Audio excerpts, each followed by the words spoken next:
पिता, पुत्र और पवित्र आत्मा के नाम पर आमीन। आप सबों को जय यीशु। आज मैं एक खेल के विषय में आपको बता करके दे रहा हूं, क्योंकि मैंने कहीं देखा है किसी ने बैलून के साथ कुछ खेल और उसके साथ कुछ सीख देता हुआ। मुझे वो बहुत अच्छा लगा। मैंने सोचा उसी को आज के क्लास में क्यों ना बताएं। 2 गेम है। एक गेम के अंदर एक क्लासरूम, मान लीजिए 40 बच्चे हैं एक क्लासरूम का, सबों के हाथ में एक एक बैलून दे दिया, हवा भर करके एक एक बैलून उनके हाथ में दिया। इसके बाद टीचर कहते हैं आप लोगों के सामने 2 मिनट अभी दे रहा हूं, आप में से कौन विजयी होता है, एक स्केल में कौन विजयी होता है वो 2 मिनट के बाद डिक्लेयर होगा। आपको केवल इतना काम करना है, आपके गुब्बारे को, इस बलून को बचा कर रखना है फूटने से। यदि वो अपने आप भी फूट गया, आप हार गया, क्लासरूम के बाहर जाना। यदि किसी दूसरे व्यक्ति ने आपके बलून को फोड़ा है तब भी आप हार जाएगा, आपको बाहर जाना है। आपको 2 मिनट के लिए इस बैलून को फूटे बगैर सुरक्षित रखना है, तब आप विजयी रहेंगे। तो 2 मिनट के बाद विसिल मारेंगे, जितने भी लोग इस क्लासरूम के अंदर होगा, और जो बैलून वाला रहेगा और बैलून जिनका फूट गया है और बाहर जाना है। तो विनर जिसके हाथ में बैलून होगा वो रहेगा। तो रेडी, विसिल मारा, स्टार्ट किया। इसके बाद 2 मिनट के लिए उस क्लासरूम के अंदर आपस में लड़ना, बैलून को फूटना, ऐसा चलता गया। एक एक जन बाहर निकलता गया, जिसका फूटा वो बाहर निकला। इस प्रकार ये चलता गया। आखिर में 2 मिनट के अंदर अंदर सबों का बैलून फूट गया। एक दूसरे का बैलून को फोड़ता गया। टीचर ने फिर से सबों को क्लासरूम के अंदर किया और फिर से बोला, मैंने कहा 2 मिनट जिसका बैलून नहीं फूटता है, उसको सुरक्षित रखता है, वे विजयी रहेगा। लेकिन आपने उसको सुनकर के तुरंत दूसरों के बैलून को फोड़ने लगे। अपने बैलून को संभालने के लिए आपको क्यों दूसरों का बैलून को फोड़ना पड़ा? इस प्रकार आप सबके सब पराजित हुआ। यदि आप अपने बैलून को पकड़ करके संभाल कर रख दिया होगे और दूसरा अपना पकड़ कर रहने दो, आप सबके सब 40 के 40 बच्चे सफल होना था, विजयी होना था। दूसरों को हराने के चक्कर में आप स्वयं हार गए। नेकों बार जीवन की एक कहानी है। दूसरों को हराने का प्रयत्न हम लोग बार बार करते हैं।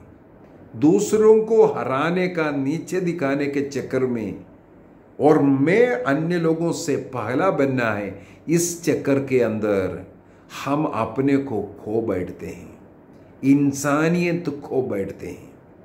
मैं इस प्रकार का एक विचार अंदर आकर हमें नष्ट करता है।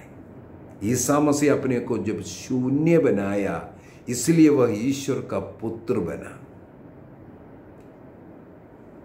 2 शब्द है, एक SIN, सिन होता है, तो सिन के बीचों बीच में आई शब्द है। इसका मतलब मेरे अंदर आई, मैं इस प्रकार का एक विचार आ गया। इसका मतलब आप में पाप आ गया। हम सब विजयी होने दो, इस प्रकार का एक विचार जब आएगा, वहां प्रेम है, वहां अच्छाइयां हैं। उस आई को निकाल करके उस आई के जगह पर जब शून्य एक जीरो डाल देगा, वो सन बन जाता है, अर्थात पुत्र, ईश्वर का पुत्र बनता है, जो अपने को शून्य बनाता है। मैं अन्य लोगों से श्रेष्ठ है, कुछ है, इस प्रकार का जो आई विचार, मैं विचार आता है, वो धीरे धीरे उस व्यक्ति को पाप में, नाश में लेकर के जाता है। दूसरा एक और कहानी, यही बलून का कहानी। अभी इस क्लास को टीचर ने 2 भागों में विभाजित किया।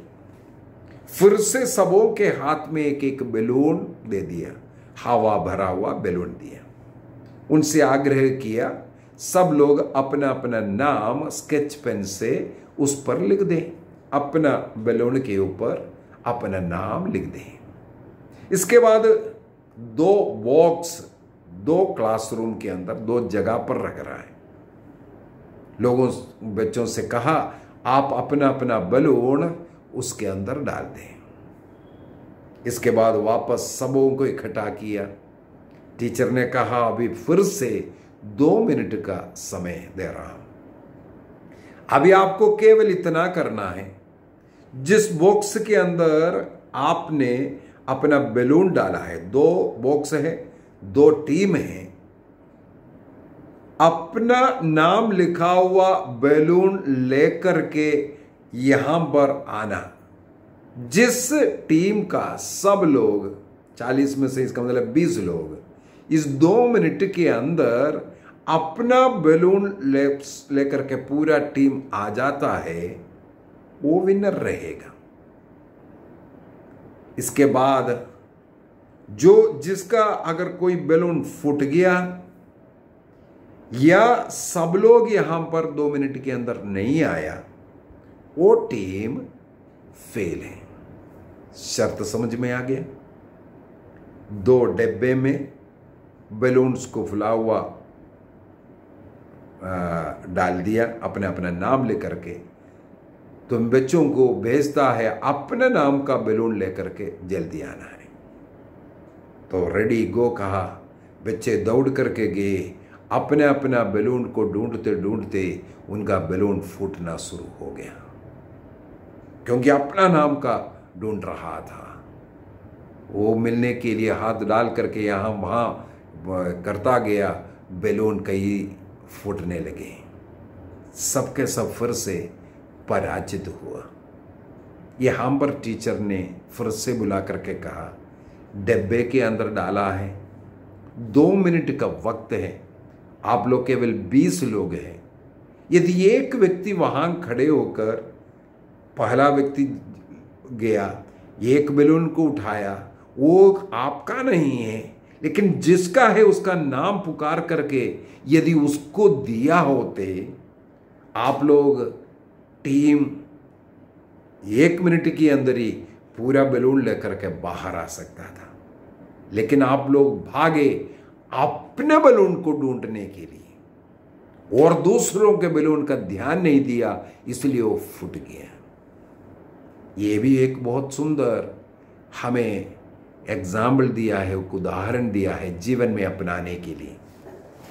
अभी हाल ही में संत पापा फ्रांसिस, जो इतवार के दिन हमें मालूम है 12 बजे जो दूध संवाद का जो प्रार्थना चलता है एंजेलुस, उसके साथ संत पापा एक छोटा सा भाषण भी देता है।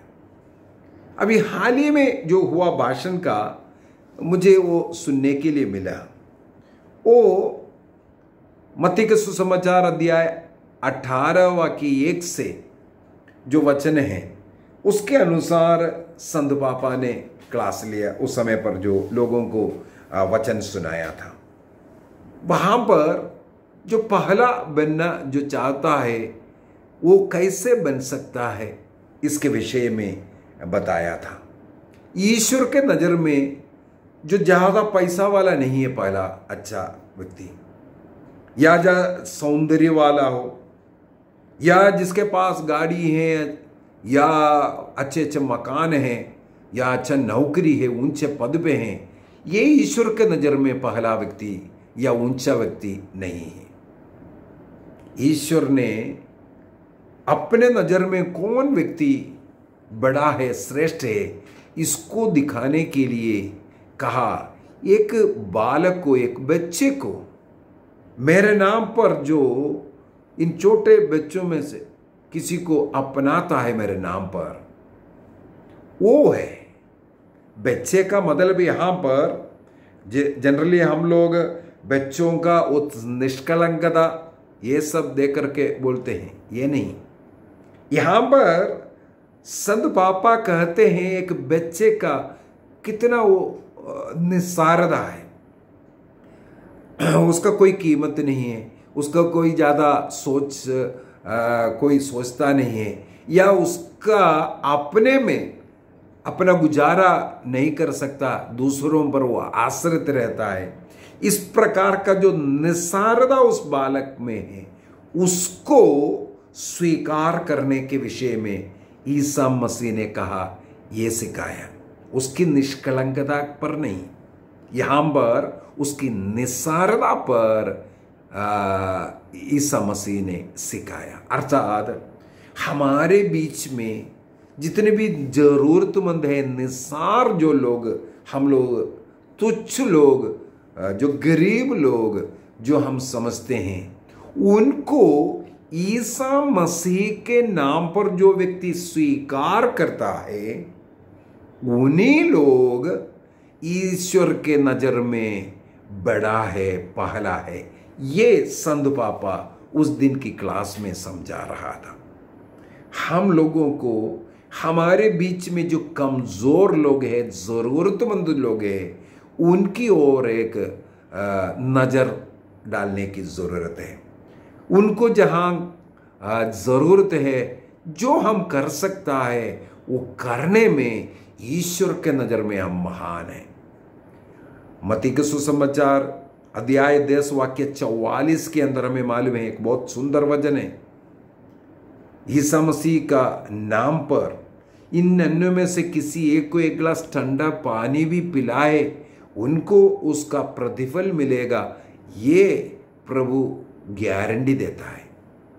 यदि किसी को भी, जिनको जिस चीज की जरूरत है, यदि हम मदद कर सकता है, इस प्रकार जरूरतमंदों को जब मदद करते हैं, उसके द्वारा हमें उसका प्रतिफल मिलने के विषय में प्रभु ईसा मसीह ने सिखाया। ये बैलून फूटना